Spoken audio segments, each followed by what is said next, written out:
On December 5, 2016, Klay Thompson had one of the most historical performances of all time when he scored 60 points on 11 dribbles in 29 minutes against the Indiana Pacers. If you recall, their starting shooting guard at that time was Monte Ellis, who's not really notable for his defense. Combine that with the fact that he's 6'3" and Klay is at least 6'6", you know there's always a chance for a big game. It started off in transition. Ellis loses Klay, and Draymond is able to find him on a wide open wing 3. A couple minutes later, the Warriors run the 3-man weave, and Klay floats to the corner for a jump shot that Ellis barely contests, and it was on. While Klay is known for getting hot from 3, he really dominated around the rim through easy layups to get a lot of his points early on. A lot of these layups came from taking advantage of the screens from his teammates and tight curling around them for easy buckets. But with the superstar talent of Kevin Durant and Steph Curry, along with the movement initiated by Draymond, the Pacers struggled to provide help throughout the night, and Klay was able to take advantage of his matchup.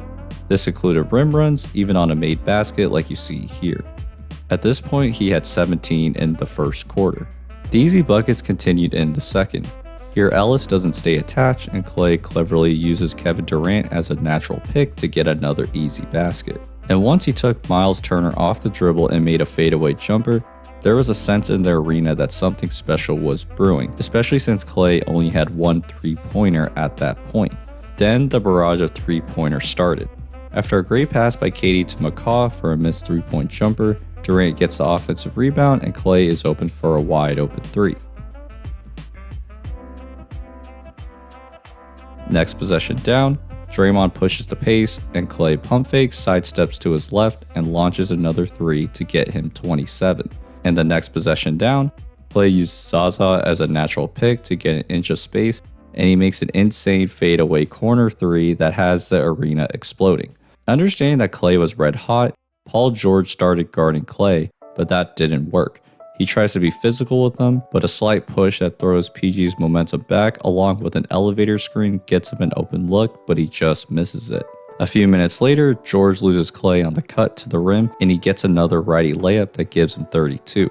2 minutes later, the Warriors penetrate the defense, and notice how Klay floats to the corner to give Curry a better angle to throw this pass, and he's wide open again, but he just misses.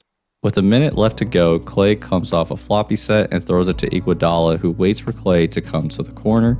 With Ellis trying to desperately recover, Klay throws a pump fake and is able to draw 3 free throws. Next possession down, Klay starts out as a screener, but this is actually a setup for Looney to set another screen on Ellis. Notice how Klay starts moving when Turner moves back, which gives him all the space in the world to make his 3 and get to 40 points at the half. It was very much the same in the second half, starting with Klay coming off a double screen for a jumper. But the whole night, he was really reading what his defender was doing and acting accordingly. Here, he waits for Curry to clear to the corner, then realizes Ellis is pressed up, so he gives one quick move, acting like he's getting a dribble handoff, but then cuts to the rim for the layup instead.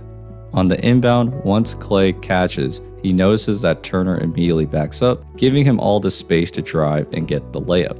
His willingness to want to keep moving into open space not only puts pressure on defenders, but it helps provide more options for his teammates. Whether it's driving, coming back to the ball, or pump faking, this ability to continue moving allows his teammates to understand that there's always multiple options available for them. Teams are typically used to knowing where the ball is and defending what is in front of them, which makes guarding off-ball actions much harder.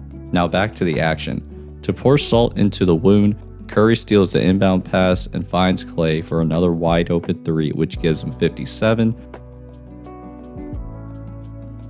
And for 60, Iguodala tells McGee to come set a screen, which Paul George seems to not pick up. Notice how Klay gets closer to McGee, and it becomes a natural screen for Klay to drift to the corner because George can't get there, and it's another open 3 for 60 points.